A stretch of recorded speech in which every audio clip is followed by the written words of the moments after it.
الرحیم الحمد للہ رب العالمین والصلاة والسلام علی سید المرسلین اما بعد۔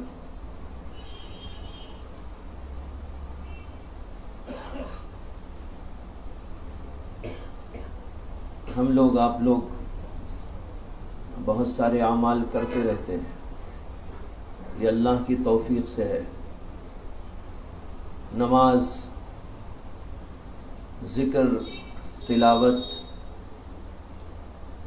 اس کے علاوہ بھی مختلف لوگوں کو اللہ کی طرف سے مختلف قسم کی عبادتوں اور نیکیوں کے انجام دہی کی توفیق ملتی رہتی ہے۔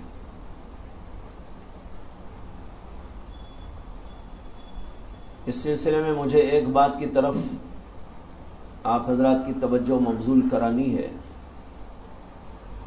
وہ یہ ہے کہ جو اعمال ہم کرتے ہیں ان اعمال کو مقبول بنانے کی فکر کرنا، اس لیے کہ عمل کا صدور کافی نہیں جب تک کہ قبول نہ ہو جائے۔ صدور ہونے لگے، ہم نے نماز پڑھی، ہم نے روزہ رکھا، ہم نے ذکر کیا، ہم نے تلاوت کی، ہم نے درس دیا، ہم نے تبلیغی کام کیا، دعوتی محنت کی، اصلاحی تحریکیں چلائی اور زکوٰۃ ادا کی، روزہ رکھا، خدمت خلق کا کام کیا، بہت سارے کام کیے، لیکن اگر اس کے ساتھ اللہ کی طرف سے قبولیت نہ ہوئی تو یہ سارا کام بالکل پانی میں ہے، اس کی کوئی ویلیو نہیں، اس کی کوئی حیثیت نہیں۔ جب تک اللہ کی طرف سے اس کے ساتھ قبولیت نہ لگ جائے گی اس وقت تک اس کی کوئی حیثیت نہیں ہوگی۔ اس لیے ہمیں اس بات کی بڑی فکر کرنی چاہیے کہ جو کچھ ہم کرتے ہیں وہ اللہ کے نزدیک قابل قبول بن جائے۔ بہت سارے لوگ اس بات کی بڑی محنت کرتے ہیں کہ ہم جو ہے اپنے اندر قابلیت پیدا کریں، لیکن قابلیت کافی نہیں جب تک کہ قبولیت نہ ہو جائے۔ اور قبولیت کی بات ایسی ہے، ایک بزرگ نے کہا اللہ سے خطاب کرتے ہوئے کہ اے اللہ، میں بڑا ناقابل ہوں لیکن پھر بھی کہتا ہوں تو مجھے قبول کر لے، اس لیے کہ قبول کرنے کے لیے تیرے پاس قابلیت کی شرط نہیں ہے۔ کیا عجیب بات کہی، کہتے ہیں کہ اے اللہ تو مجھے قبول کر لے، اگرچہ کہ بڑا نالائق ہوں اور میرے اندر قابلیت بالکل نہیں، لیکن یہ گزارش تیرے سے اس لیے کر رہا ہوں کہ تیری جناب میں قبول ہونے کے لیے قابلیت کی شرط نہیں۔ انسان کے اندر قابلیت بہت ہو لیکن وہ قبول نہ ہو تو وہ قابلیت کس کام کی ہے؟ کتنے لوگ دنیا میں آئے، بڑے بڑے قابل آئے، انجینئر آئے، ڈاکٹرز آئے، سائنسدان آئے، خطیب آئے، فصیح آئے، بلیغ آئے، شاعر آئے، اسی طریقے پر رئیس آئے، مالدار آئے، بڑے بڑے حاکم آئے، بادشاہ آئے، رئیس آئے، لیکن کیا ان کے اندر قابلیت ہونے کے باوجود یہ اللہ کے نزدیک مردود نہیں ہو گئے؟ قارون بہت بڑا قابل انسان تھا، اس لیے کہ حضرت سیدنا موسیٰ علیہ السلام کے زمانے میں یہ موجود تھا اور اللہ نے اسے مال دولت بہت عطا کی تھی۔ مال و دولت پر فخر اور غرور اور ناز میں مبتلا ہو گیا۔ حضرت سیدنا موسیٰ علیہ السلام نے اللہ کی طرف سے اس کو پیغام پہنچایا کہ تیرے پاس اتنا جو مال موجود ہے اللہ کے لیے اس میں سے کچھ نکالنا تیرے اوپر لازم و ضروری ہے، لیکن اس نے انکار کیا اور کہا کہ یہ میرا مال ہے، میں نے اپنی قابلیت سے اس کو اختیار کیا ہے اور میری قابلیت کی بنیاد پر یہ چیز مجھ کو عطا ہوئی ہے، میں کیوں اس میں سے کچھ نکال کر دوسروں کو دے دوں؟ اب دیکھو یہاں قابلیت کا ذکر آ رہا ہے، وہ کہہ رہا ہے میرے علم کی بنیاد پر، میرے تجربے کی بنیاد پر، میری قابلیت کی بنیاد پر یہ چیز مجھ کو میسر آئی ہے، اس لیے میں اس میں سے نکالنے کے لیے تیار نہیں ہوں۔ اس سے معلوم ہوتا ہے قابلیت بہت تھی لیکن اللہ کے نزدیک قبولیت نہ ہو گئی، مردود ہو گیا۔ اسی طریقے پر قرآن کریم سے معلوم ہوتا ہے قوم عاد اور قوم سمود جو بہت ہی پہلے کی قومیں ہیں اور ان میں اللہ نے پیغمبر بھیجے تھے۔ قوم سمود کے پاس حضرت صالح کو بھیجا تھا اور قوم عاد کے پاس حضرت ہود علیہ السلام کو بھیجا تھا۔ یہ پیغمبر ان کے پاس آئے اور یہ جو قومیں تھی قرآن خود کہتا ہے کہ ان کے اندر بڑی قابلیت تھی اور ان کی قابلیت کا تذکرہ قرآن میں خود اللہ نے کیا ہے۔ وہ فرمایا کہ بہت بڑے انجینئرز تھے، بڑی قابلیت تھی ان کے اندر۔ اللہ نے انہی سے کہا وَتَنْحِتُونَ مِنَ الْجِبَالِ بُيُوتًا، تمہاری قابلیت یہ ہے کہ پہاڑوں کو تلاش کر اس کے اندر محل تعمیر کرتے تھے۔ اب تو اینٹوں وغیرہ سے تعمیر کرتے ہیں، لیکن ان کی قابلیت کا اندازہ کیجئے اور قابلیت کے ساتھ قوت کا بھی اندازہ کیجئے، اور اللہ نے ان کی قوت کا بھی ذکر جگہ جگہ کیا ہے۔ تو بڑی قوت کے مالک تھے اور اس کے ساتھ قابلیت کے مالک بھی تھے، لیکن اللہ کے پاس قبولیت نہ ہوئی، بیکار ہو گیا، ساری چیز پانی میں چلی گئی، کوئی چیز ان کے لیے کام آنے والی نہیں۔ اس طرح ہم غور کریں کہ بے شمار چیزیں ہیں وہ قابلیت کہلاتی ہیں، لیکن محض قابلیت سے اللہ کے نزدیک کسی کا مقام نہیں بن سکتا جب تک کہ اللہ کی طرف سے اس کو قبولیت نہ مل جائے۔ اسی لیے حضرات انبیاء اکرام علیہم السلام نے اللہ سے دعائیں مانگی نیکیاں کرنے کے بعد۔ حضرت سیدنا ابراہیم خلیل اللہ علیہ السلام کی دعا قرآن میں اللہ نے ذکر کی ہے۔ کعبۃ اللہ کی انہوں نے تعمیر کی، وہ اور ان کے صاحبزادے حضرت اسماعیل علیہ السلام۔ جب دونوں حضرات کعبۃ اللہ کی تعمیر سے فارغ ہوئے تو اللہ تعالیٰ سے انہوں نے التجائیں کی، دعائیں کی اور درخواست کی، اور یہ فرمایا ربنا تقبل منا انک انت السمیع العلیم، اے اللہ تو قبول فرما لے۔ اگر اللہ نے قبول فرما لیا تو یہ عبادت ہے اور یہ مقام بہت اونچا ہے، اور اگر یہ قبول نہ ہوا تو اتنی بڑی قابلیت بیکار چلی جائے گی۔ اب حضرت ابراہیم علیہ السلام کے پاس بھی تو بڑی قابلیت تھی، لیکن ان کی قابلیت کے ساتھ قبولیت مل گئی۔ فرعون کے پاس قابلیت تھی، قبولیت نہیں۔ قارون کے پاس قابلیت تھی، قبولیت نہیں۔ اسی طریقے پر بہت سارے لوگ تھے، بڑے قابل تھے، لیکن قبولیت ان کے ساتھ میں نہیں۔ لیکن یہاں دیکھیے پیغمبروں کے پاس قابلیت بھی ہے اور اس کے ساتھ قبولیت بھی ہے۔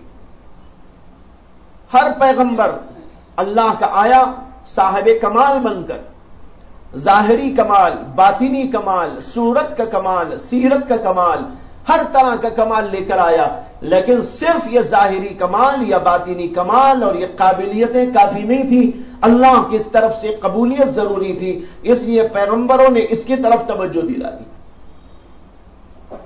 لہذا ہمیں اس بات کا فکر زیادہ کرنا چاہیے کہ ہم جو کچھ بھی کریں وہ اللہ کے دربار میں قابل قبول بن جائے۔ اس کی محنت اور اس کے لیے جد و جہد بہت ضروری ہے۔ لیکن اب یہاں سوال یہ پیدا ہوتا ہے کہ ہم اپنی عبادتوں کو، نیکیوں کو، کاموں کو، خدمات کو اللہ کے پاس قابل قبول کیسے بنا سکتے ہیں؟ میں آج اسی سوال کا جواب آپ کو دینا چاہتا ہوں کہ ہم اپنی عبادت کو اللہ کے پاس قابل قبول کیسے بنائیں، اپنے مجاہدات کو قابل قبول کیسے بنائیں، اپنی خدمات کو قابل قبول کیسے بنائیں، اپنی قابلیتوں کو قابل قبول کیسے بنائیں؟ یہ قابلیت تو قابل قبول بنے تب ہے سب کچھ۔ عالم کے اندر بڑی قابلیت ہوتی ہے۔ آپ کو تو معلوم ہے کہ شیطان بھی تو بڑا قابل تھا، کتنا بڑا قابل۔ اس کی قابلیت کا چرچا، وہ تذکرہ بہت سے علماء کی زبانوں پر یوں آتا ہے کہ وہ کہتے ہیں کہ یہ معلم ملکوت تھا۔ کیا تھا؟ معلم ملکوت، یعنی فرشتوں کو علم دینے والا۔ معلم کے معنی استاذ، کہتے ہیں یہ معلم ملکوت تھا، یعنی فرشتوں کو تعلیم دینے والا تھا، استاذ تھا۔ بعض علماء یہ کہتے ہیں، بعض علماء نے اور ایک بات کہی، انہوں نے کہا یہ معلم لفظ نہیں ہے، معلم ہے۔ معلم کے معنی سکھایا ہوا، معلم کے معنی سکھانے والا، معلم کے معنی جس کو سکھایا جائے، طالب علم۔ لیکن دونوں صورتوں میں اس کی قابلیت نکلتی۔ اگر ہم یہ کہیں کہ یہ لفظ معلم ہے تو اس کا مطلب یہ ہوا کہ فرشتوں کا استاذ تھا، فرشتوں کو تعلیم دینے والا تھا، فرشتوں کو بنانے والا تھا، فرشتوں کو علم دینے والا تھا۔ اتنا بڑا اونچا اس کا مقام تھا کہ فرشتوں کا سردار ہو گیا، بعد میں چل کر کیسا مردود بھی ہو گیا۔ اب یہاں قابلیت معلوم ہوئی کہ اتنا بڑا قابل تھا کہ استاد جو ہے فرشتوں کو بھی سکھانے والا بن گیا۔ اب فرشتوں کو سکھانے والا کوئی معمولی ہوگا؟ کوئی ٹٹپجیا ہوگا؟ ظاہر بات ہے بہت بڑا قابل ہوگا۔ اتنی قابلیت لیکن قبولیت نہ ملی تو راندہ درگاہ ہو گیا۔ اور اگر اس کو ہم پڑھتے معلم، اس کا ترجمہ ہوگا فرشتوں سے علم سیکھنے والا۔ اب اندازہ کرو کہ فرشتوں سے علم سیکھنے والے میں کتنی قابلیت پیدا ہوئی ہوگی۔ اسی لیے جب کوئی آدمی اپنے استاذ کو بتاتا ہے تو بڑے قابل لوگوں کا تذکرہ کرتا ہے۔ اگر اس کے استاذوں میں کوئی کمزور قسم کا ہوتا ہے تو اس کا ذکر کرنے کو عیب سمجھتا ہے۔ یہاں علماء بیٹھے ہوئے، طلباء بیٹھے ہوئے، سوچ لیں ہوتا ہے کہ نہیں ہوتا۔ اگر کوئی استاذ ایسا ہو جو کمزور ہو تو آپ ذرا جھینپ جائیں گے استاذ بتاتے ہوئے۔ اور اسی لیے محدثین میں ایک سلسلہ چلا تھا، اسے کہتے تدلیس۔ تدلیس کے معنی یہ ہے، محدثین کی اصطلاح ہے، تدلیس اسے کہتے ہیں کہ ایک آدمی ایک حدیث بیان کرنے والا راوی اور محدث جس سے علم حاصل کیا اور حدیث لیا، اس کا نام چھوڑ کر اس سے اوپر والا جو راوی ہے یعنی استاذ کا استاذ، اس کا نام ذکر کر دیتا ہے۔ کہتا ہے حدثنا فلاں، حالانکہ ان سے اس نے علم حاصل نہیں کیا ہے، علم تو اس کے شاگرد سے لیا ہے، لیکن بتا رہا ہے ان کے استاذ کا نام۔ اس کو کہتے تدلیس، اور تدلیس کو علماء نے سخت ناجائز قرار دیا ہے۔ وجہ یہ تھی کہ بعض لوگ ایسا کرتے تھے کہ جب دیکھتے تھے کہ بیچ میں ایک ایسا راوی آ رہا ہے جو ذرا کمزور قسم کا ہے، اس کی کوئی شہرت نہیں ہے، اس کی کوئی عزت نہیں ہے، اس کا کوئی مقام نہیں، لیکن حدیث اسی سے لی ہے، تو وہ کیا کرتے تھے، اس استاد کا نام چھپا کر اس سے اوپر والا کوئی بہت بڑا عالم فاضل ہے اس کا نام لے لیتے تھے۔ تو یہ تدریس یہیں سے چلی ہے، یہ بتا رہا ہوں میں آپ کو۔ تو بہرحال بتانا یہ ہے کہ استاذ جو قابل ہوتا ہے اس کا ذکر کرتے ہیں۔ اب سوچئے کہ فرشتوں نے اس کو سکھایا اور یہ معلم ملکوت ہو گیا، یعنی فرشتوں کی طرف سے علم حاصل کیا، فرشتوں کا شاگرد ہو گیا، تو اس کے اندر بھی قابلیت آ گئی۔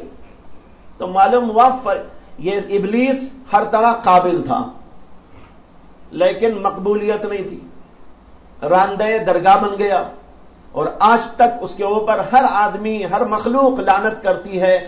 شیطان کا لفظ آتا ہے تو شیطان لعنت اللہ علیہ کہتے ہیں۔ جیسے بزرگوں کا نام لیتے ہیں تو کہتے ہیں رحمت اللہ علیہ، اس کا نام لیتے ہیں تو کہتے ہیں شیطان لعنت اللہ علیہ، اتنا مردود ہو گیا۔ کیوں؟ قبولیت اس کے ساتھ نہیں تھی، اگرچہ قابلیت بہت تھی اس کے اندر بھی۔ اس لیے قابلیت پر جانا نہیں چاہیے انسان کو، بلکہ کوشش یہ کرنی چاہیے کہ میری یہ قابلیت قابل قبول ہو جائے۔ اگر قابل قبول ہو گئی تو ماشاءاللہ سارا بیڑا پار ہو گیا۔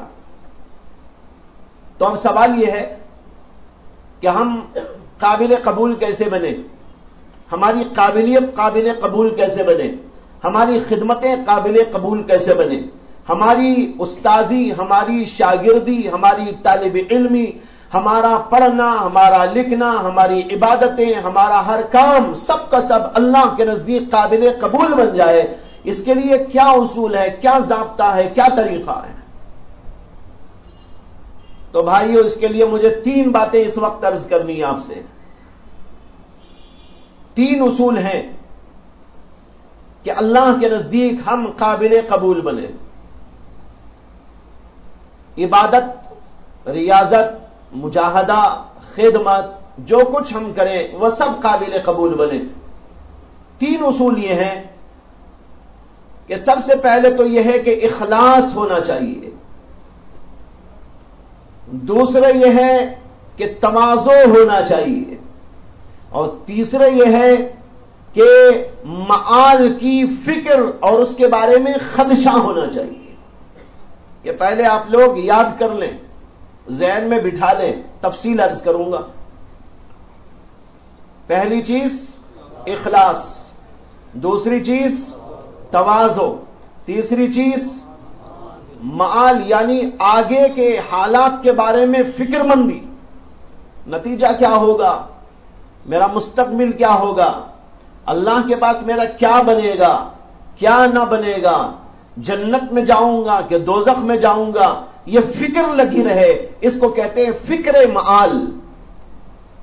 یہ 3 چیزیں ہیں جس سے آدمی قابل قبول بنتا ہے، اس کی عبادت بھی، ریاضت بھی، اس کا مجاہدہ بھی، اس کی ہر چیز بھی اللہ کے نزدیک قابل قبول بن جاتی ہے۔ پہلی چیز میں نے عرض کی ہے اخلاص۔ اخلاص کے معنی ہے جو کام بھی کرو محض اللہ کی خوشنودی کے لیے کرو۔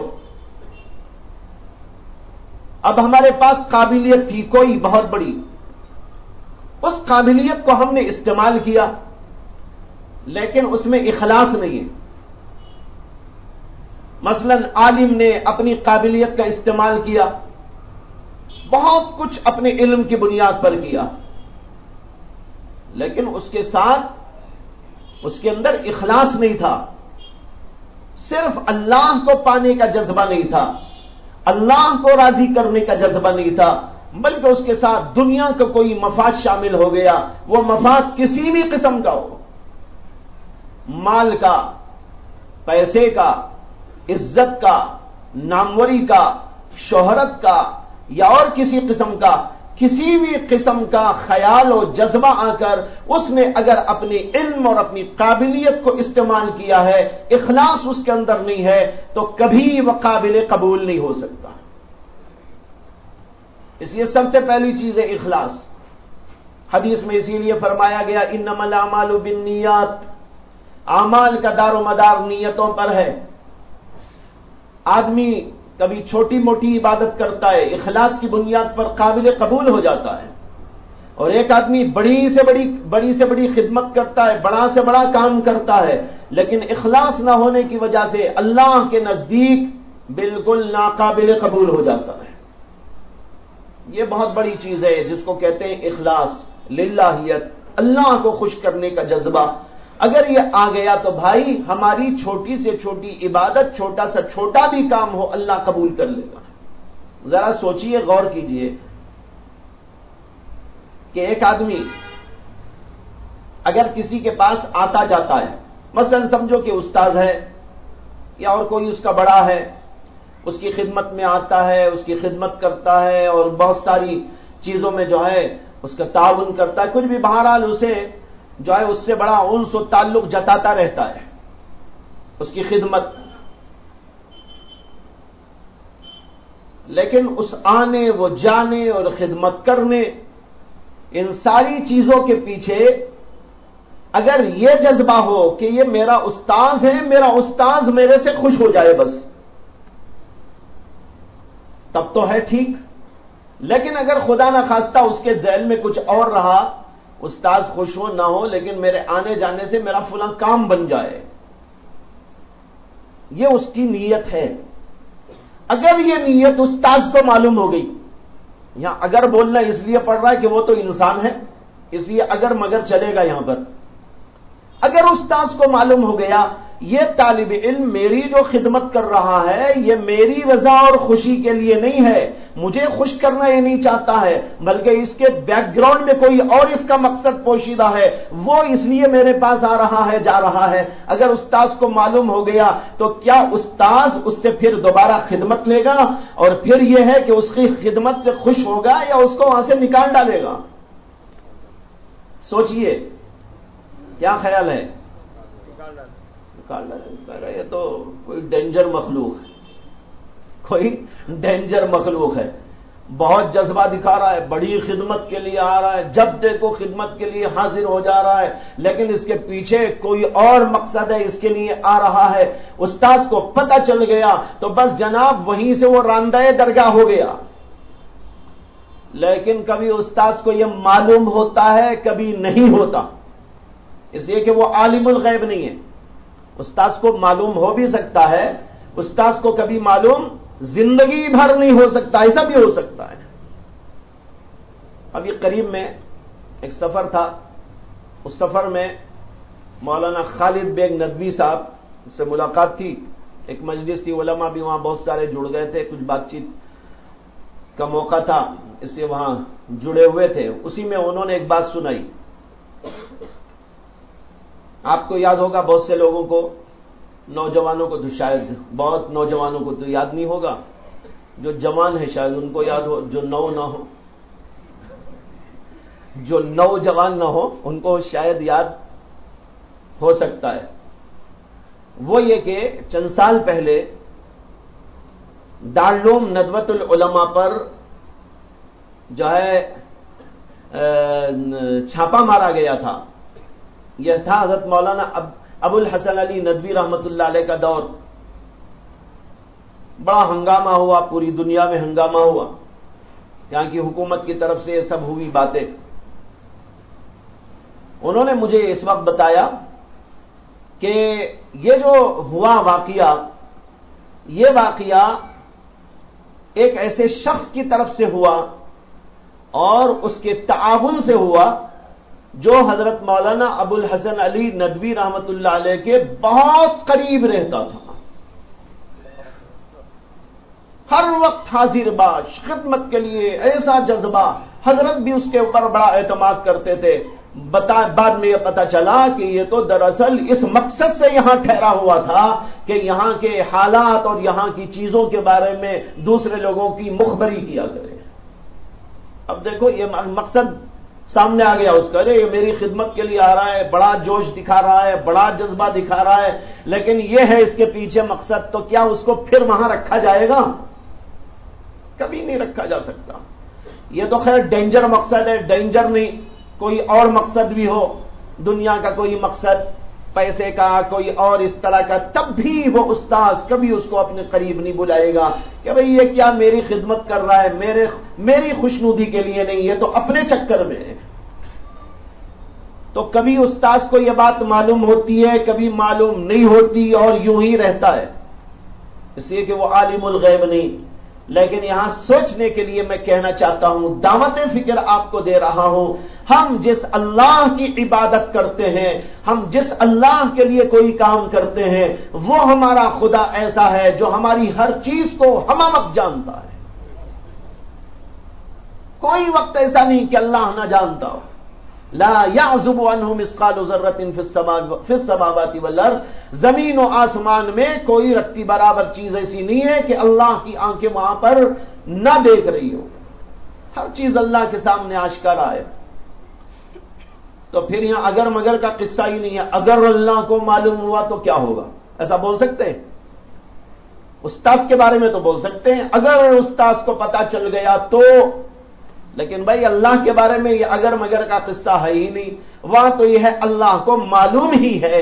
اس لیے جو عبادت، جو ریاضت، جو مجاہدہ، جو خدمت اور جو بھی ہم کرتے ہیں وہ سب کا سب اللہ کی رضا کے لیے ہو۔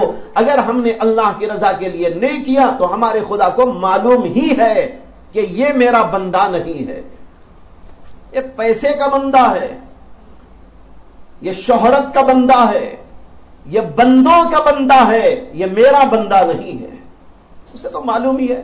اب ہم جا رہے ہیں عبادت کر رہے ہیں، ماشاءاللہ بہت جھک جھک کر عبادت ہو رہی ہے، لیکن یہ سر تو جھک رہا ہے لیکن دل نہیں جھکا، سر جھک گیا دل نہیں جھکا، دل تو کہیں اور ہے، کسی اور کی طرف التفات ہے، کسی اور کی طرف توجہ ہے، وہاں کی طرف لگا ہوا جو دل اللہ کے سامنے یہاں کھڑا ہوا ہو، اللہ اسے کیسے قبول کر لے؟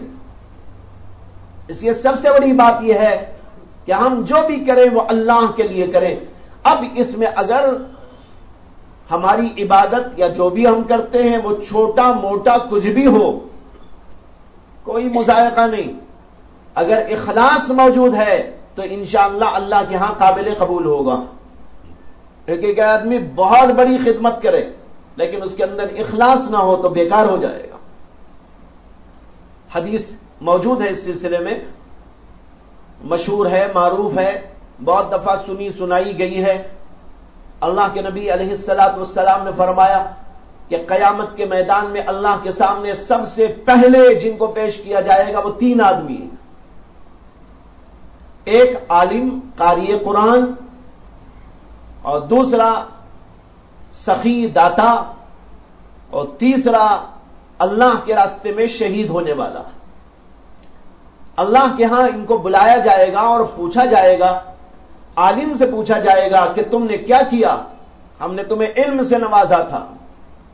وہ کہے گا اللہ میں نے یہ کیا، یہ کیا، یہ کیا، اپنی قابلیتیں جتائے گا، اپنی خدمات بتائے گا، اپنے کارناموں کا تذکرہ کرے گا اور اپنی خدمات کا چرچا کرے گا اور کہے گا یہ سب کچھ میں نے کیا۔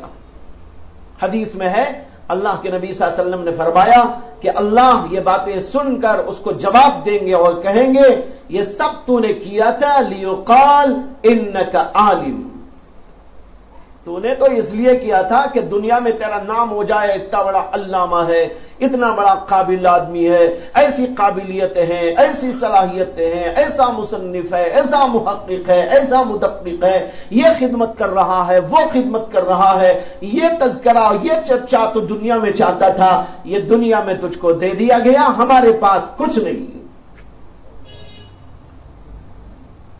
سوچنے کی بات ہے، سمجھنے کی بات ہے کہ یہ جو آیا تھا شخص یہ قابل تھا یا ناقابل؟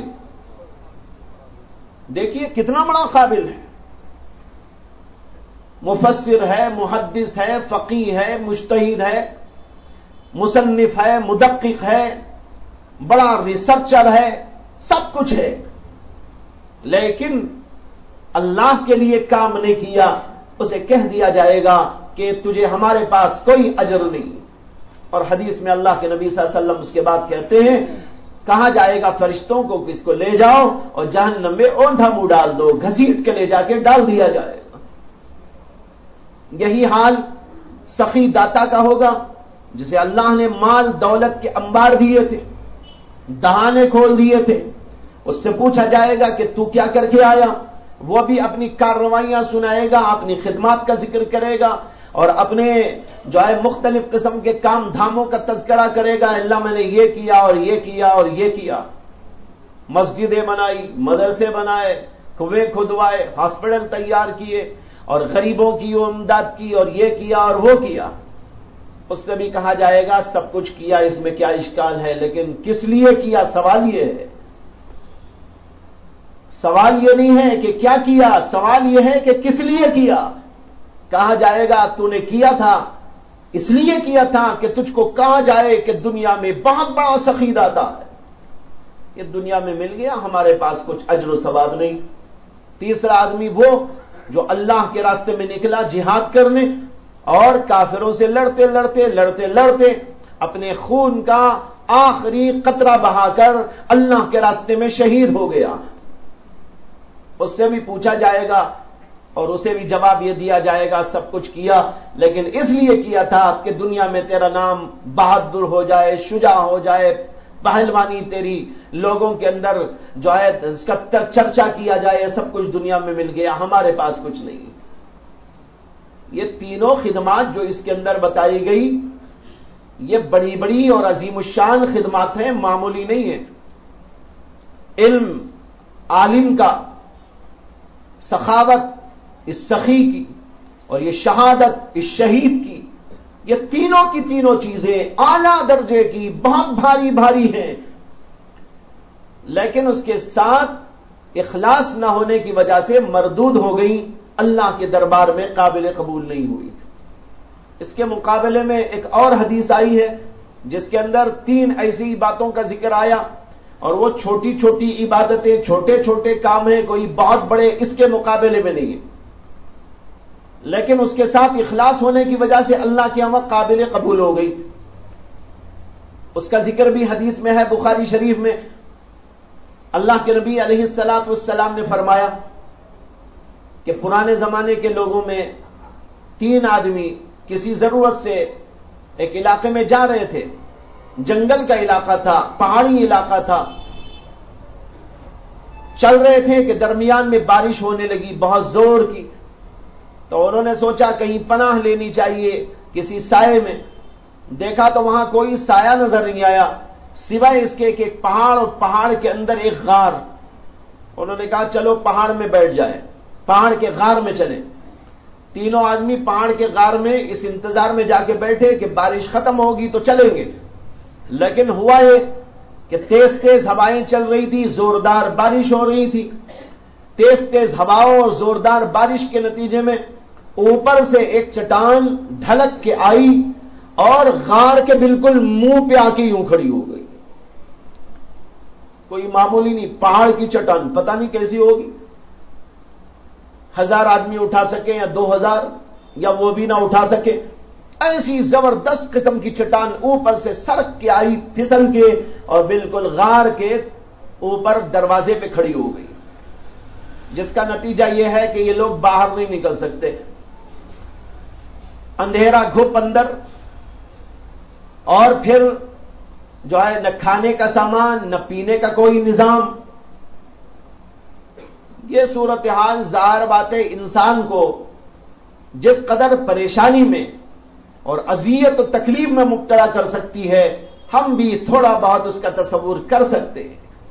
بہت پریشان ہو گئے، کہنے لگے بھائی اب تو بس ایک ہی صورت ہے، وہ یہ ہے کہ موت کا فرشتہ آئے اور ہم کو لقمہ بنا کے لے جائے، اس کے سوا کوئی چارہ نہیں۔ اس جنگل میں کون آئے گا یہ چٹان ہٹانے کے لیے؟ اور ہم پکاریں تو ہماری آواز بھی کہاں جا سکتی ہے؟ دور دور تک انسان نام کا کوئی یہاں پر نہیں ہے۔ اب یہ پہاڑ کی چٹان کو کون آ کے اٹھا سکے؟ اور آئیں گے تب بھی نہیں ہٹا پائیں گے، اس لیے کہ اتنی بڑی چٹان ہے کہ اس کو ہٹانا ہزاروں سے نہیں ہو سکتا۔ ان تینوں نے آپس میں کہہ لیا کہ بس اب تو بھائی انتظار کرو موت کا، موت آئے گی، اللہ کا فرشتہ آئے گا لے جائے گا، اس کے سوا یہاں سے نکلنے کی کوئی سبیل نہیں۔ ایک آدمی کے ذہن میں ایک بات آ گئی، اس نے کہا دیکھو بھائی میرے ذہن میں ایک بات آ رہی ہے، بے شک یہاں ہماری آواز کسی تک نہیں پہنچ پاتی، اور یہ بھی صحیح ہے کہ اگر لوگ یہاں آئیں گے تو بھی اس چٹان کو نہیں ہٹا پائیں گے، لیکن جو ہمارا اور آپ کا انسانوں کا خالق و مالک اور پہاڑوں کا اور اس چٹان کا بنانے والا، وہ اگر چاہے تو ہو سکتا ہے، اس کی طاقت میں کیا شبہ ہے، اس کی قدرت کے اندر کیا اشکال ہے؟ وہ اگر چاہے تو یہ کیا اس سے بڑی چٹان بھی ہٹائی جا سکتی ہے۔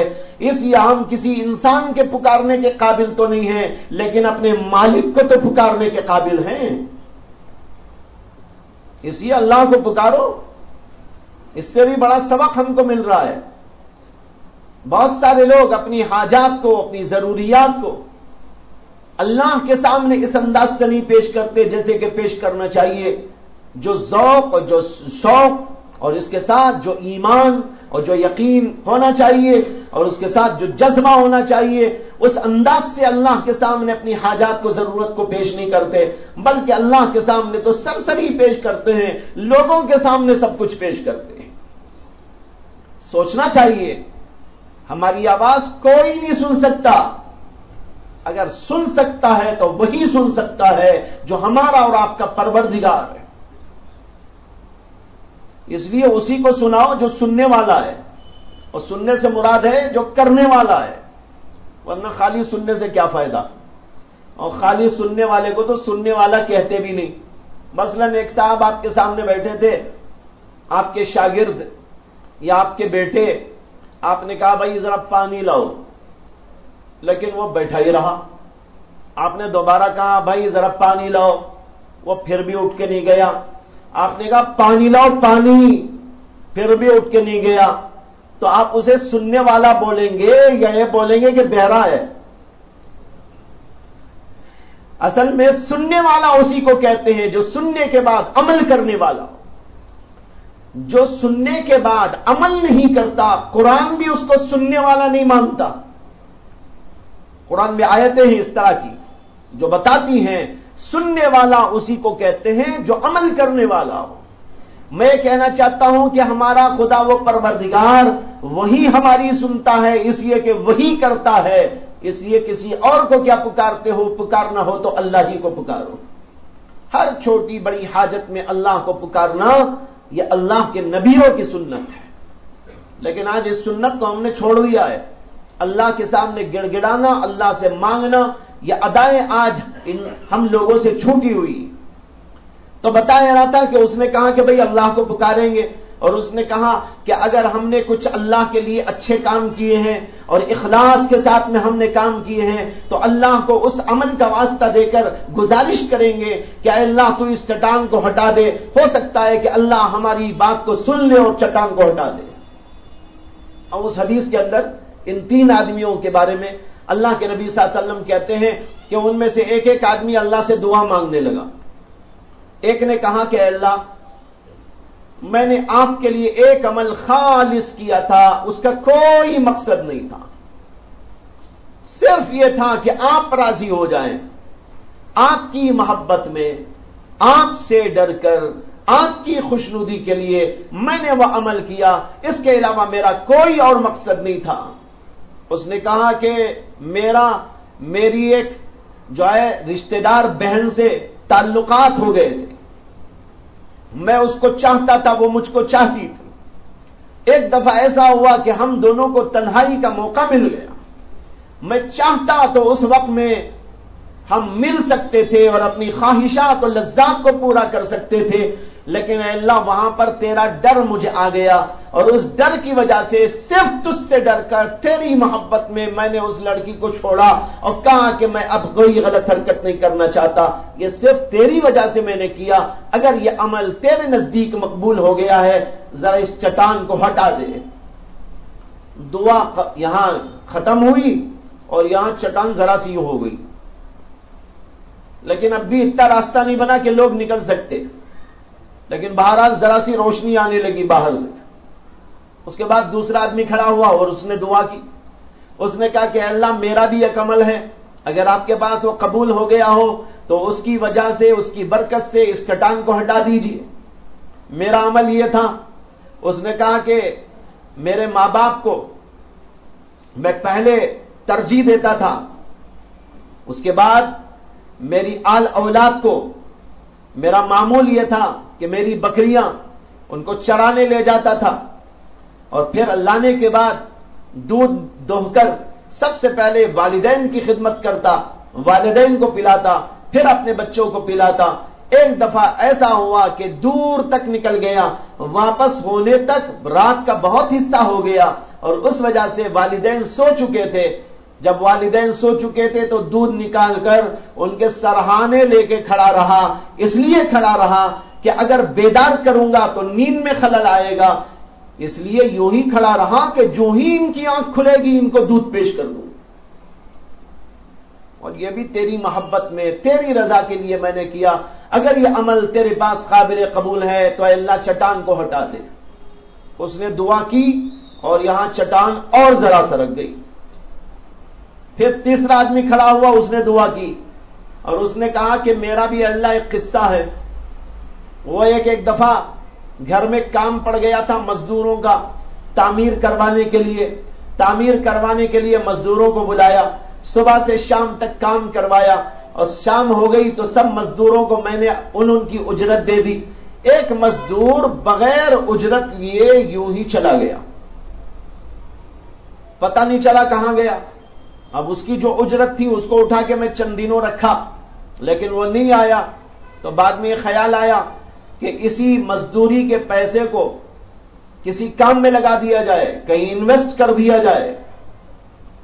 کہتا ہے کہ میں نے سوچا اور ایک بکری خرید لی. پھر وہ بکریاں ایک سے کئی ہو گئی اور ایک ریوڑ بن گیا. اور پھر جب بہت ساری بکریاں ہو گئی تو چند بکریوں کو بیچ کر میں نے اس سے ایک گائے خریدی. پھر وہ گائیاں بڑھتی رہی یہاں تک کہ ان کا بھی ایک ریوڑ ہو گیا. تو پھر کچھ گائیوں کو بیچ کر اس سے میں نے اونٹ خرید لیے اور اونٹ کا بھی ایک ریوڑ ہو گیا. اس طریقے پر 3 ریوڑ بن گئے, ایک بکریوں کا, ایک گائیوں کا اور ایک اونٹوں کا. اتنا سب کچھ ہونے کے بعد ایک دن وہ مزدور آیا, آ کے کہنے لگا میری مزدوری دے دو. میں نے کہا اچھا بھائی تیری مزدوری, ہاں ٹھیک ہے, اس وقت کیوں نہیں لے کر گیا؟ کہا کہ کچھ جلدی تھی چلا گیا. کہا کہ اچھا تیری مزدوری ہے نا, یہ یہاں رکھی ہوئی ہے, دیکھ یہ بکریاں تیری مزدوری, یہ گائیاں تیری مزدوری اور یہ جو اونٹ ہیں یہ بھی تیری مزدوری ہے, سب لے جا. تو وہ سمجھا میں مذاق کر رہا ہوں اس سے یا پہلو تہی کرنا چاہتا ہوں, اس لیے اس نے کہا میرے سے مذاق نہ کرو, میری جو اجرت ہے مجھے دے دو. تو وہ کہنے لگا کہ میں نے اس کو بتایا کہ بھائی تیری مزدوری ہی ہے یہ, دیکھ اس طریقے پر یہ بڑھ بڑھ کر یہاں تک قصہ آیا. یہ سنتے ہی اس نے نہ ایک بکری چھوڑی, نہ ایک گائے چھوڑی, نہ ایک اونٹ چھوڑا, سب کا سب سمیٹ کے لے کر چلا گیا. یہ بندہ کہنے لگا اے اللہ یہ بھی کام میں نے صرف تیری رضا کے لیے کیا تھا, اگر تجھے یہ منظور ہو گیا ہے تو یہ ذرا چٹان ہٹا دے.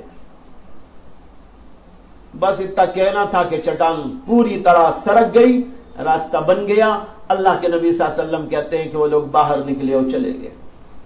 اب اس میں جو اعمال بتائے گئے ہیں یہ بھی اچھے اعمال ہیں, نیک اعمال ہیں, لیکن بھائی ان اعمال کے مقابلے میں یہ اعمال چھوٹے چھوٹے ہیں.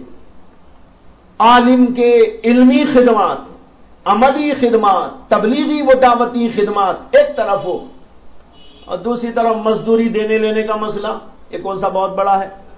اسی طریقے پر ایک آدمی اپنی سخاوت سے دنیا بھر کو نوازتا چلا جا رہا ہے, ایک وہ, اور یہاں پر جو بتائے گئے یہ 3 اعمال, اس کے مقابلے میں دیکھیے چھوٹے چھوٹے اعمال ہیں. اسی طرح ایک آدمی اللہ کے راستے میں نکلے اور اپنا خون بہا دے اور شہید ہو جائے, کتنا عظیم عمل ہے, اس کے مقابلے میں 3 اعمال چھوٹے چھوٹے اعمال ہیں. لیکن وہ بڑے اعمال قبول نہ ہوئے اس لیے کہ اخلاص نہیں تھا, اور یہ 3 چھوٹے اعمال قبول ہو گئے اس لیے کہ اللہ کے لیے کیے گئے تھے. یہ 2 مقابلے کی چیزیں ہیں, غور کرنے کے لیے اس کو آپ کے سامنے پیش کیا کہ چھوٹا ہو بڑا ہو لیکن ہر عمل کے اندر اخلاص ہونا ضروری. اخلاص کے بغیر اللہ کے پاس کوئی چیز قابل قبول نہیں ہوتی. دوسری چیز میں نے بتائی انکساری. عمل کے قابل قبول ہونے کے لیے دوسری شرط انکساری ہے. انکساری مانے تواضع. یہ تواضع کا مطلب سمجھا دوں. آواز بہت آ رہی ہے, وقت ہو گیا شاید. تو بہرحال ایک چیز آج میں نے آپ کو بتائی وہ ہے اخلاص. باقی چیزوں پر انشاءاللہ بعد میں بحث کی جائے گی, بتایا جائے گا. 2 چیزیں اور رہ گئی, ایک تواضع رہ گئی اور ایک فکر معال. یہ 2 چیزیں یہ بھی بہت اہم ہیں, سوچنے کی قابل غور. اس لیے اس کو جو ہے انشاءاللہ اگلے ہفتے میں عرض کیا جائے گا. کوشش کریں کہ جو اب سنا ہے اسی طرح اخلاص کے ساتھ ہم ہر کام کرتے رہیں گے. اللہ تعالیٰ مجھے بھی آپ کو بھی توفیق عطا فرمائے.